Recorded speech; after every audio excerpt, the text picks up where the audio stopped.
When Dr. Bonus and I started our experiments in the mid-1970s, there were maybe 50,000 articles on glutathione in the medical literature. Today, there are at least 3 times that many, the gist of which is summarized elegantly in the new edition of Dr. Gutman's book on glutathione.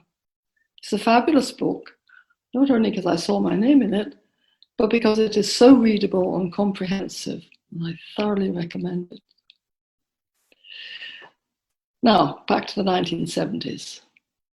As most of you know, we found that a specially prepared whey protein isolate, now called Immunocal, when fed to mice, enabled them to make a stronger immune response, and they also showed greater resistance to infections like Salmonella, which is food poisoning, or pneumococcus. And in addition, these mice were protected against developing cancer, and they lived longer. So there was an anti-cancer, anti-aging effect as well. Now, all these findings were very exciting, but we didn't know what in the Immunocal was responsible for these effects. Then by chance, one day, Dr. Bonus happened to be talking to a colleague in the Department of Surgery where he worked at McGill, who said to him, "I think we're looking at glutathione." We had never even heard of glutathione. However, we soon learned that glutathione is a very important substance found in every cell in the body, in the plant and animal kingdom, even in microorganisms and fungi. And it has multiple functions, and as we learned later, it's especially important for the immune system. And we showed that mice fed Immunocal indeed had not only an enhanced response, but also they developed increased glutathione levels in their tissues, while the control mice fed a placebo diet did not. And later on, Dr. Lanz extended this finding to humans. He showed that when healthy young adults were fed Immunocal for 3 months, the glutathione values in their lymphocytes rose by 35%. Now, glutathione is generally made inside the cells from 3 amino acids. 2 of them, glutamine and glycine, are plentiful in the body and in the food we eat. But the third one, cysteine, is not.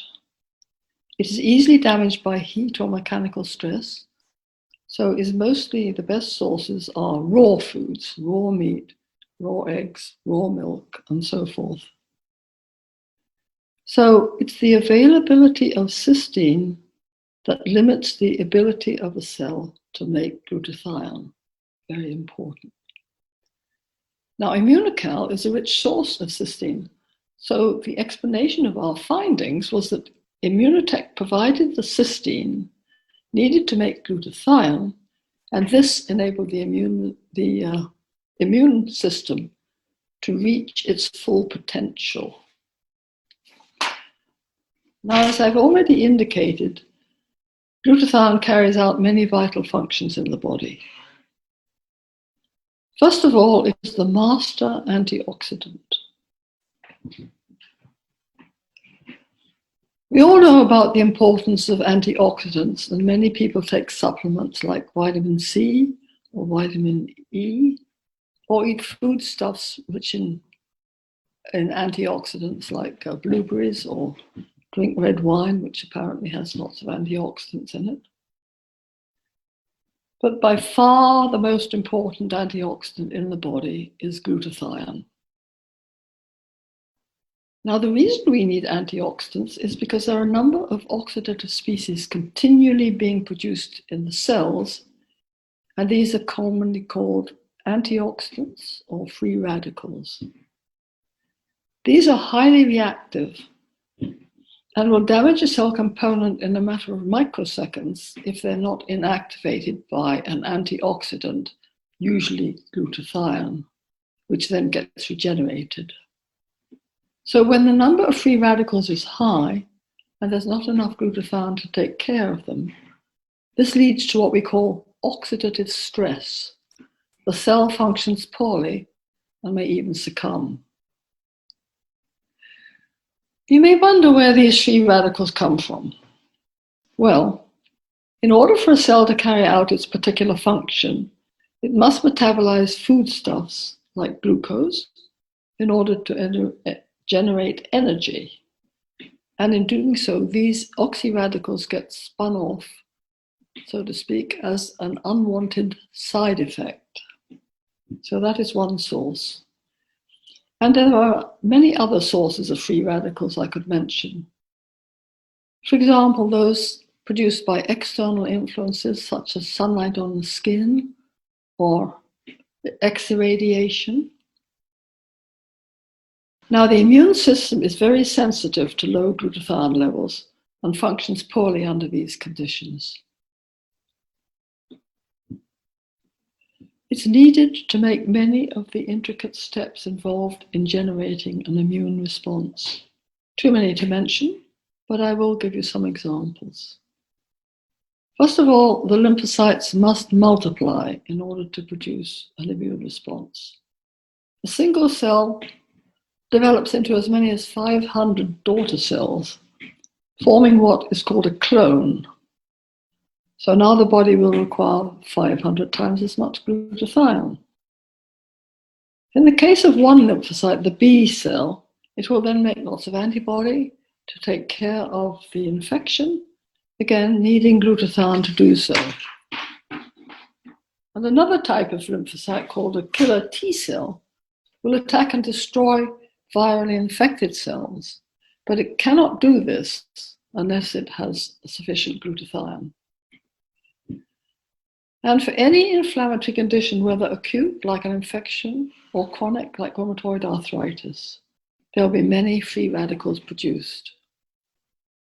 I have read somewhere that on average, a lymphocyte uses up to half of its glutathione in 5 to 6 hours. Another point is that glutathione can also directly inhibit the replication of viruses. I recently read an article saying that glutathione deficiency is the most plausible explanation for serious illness and death in COVID-19 patients, and recommending the use of glutathione for treatment and prevention. Another important function of glutathione is detoxification. It is your major detoxifying agent. The glutathione combines with toxins and forms water-soluble compounds, which are then eliminated through the urine or the feces. One point I should mention that in this case, the glutathione is not regenerated, but is lost from the body, so there's always a need for replenishment of cysteine to make glutathione, especially if the body is dealing with a toxin like mercury poisoning, for example. Much of the detoxification is carried out in the liver and kidneys, so there's a lot of glutathione found in these organs. And lack of it can lead to poor liver function and damage to cells and organs of the body if the toxins build up in the circulation to a sufficiently large amount. Now, where do these toxins come from? Well, some are acquired from external sources like the air or water pollutants, cigarette smoke, heavy metals like mercury, household cleaners, and so forth, many. Another source is from drugs. Almost all drugs bind to glutathione prior to removal. If you were to take 4 extra strength one day, this would in fact consume up to half the total cysteine that you would normally consume that day. Other toxins are produced by the body, such as hormones, estrogen, and so forth. So, to conclude briefly, glutathione is your body's most important antioxidant, detoxifying agent, and needed to support the immune system to allow it to reach its full potential. So taking Immunocal has many benefits. I rather like this quote. The glutathione status of the cell is probably the most accurate single indicator of the health of the cell. As glutathione levels go, so will the fortunes of the cell.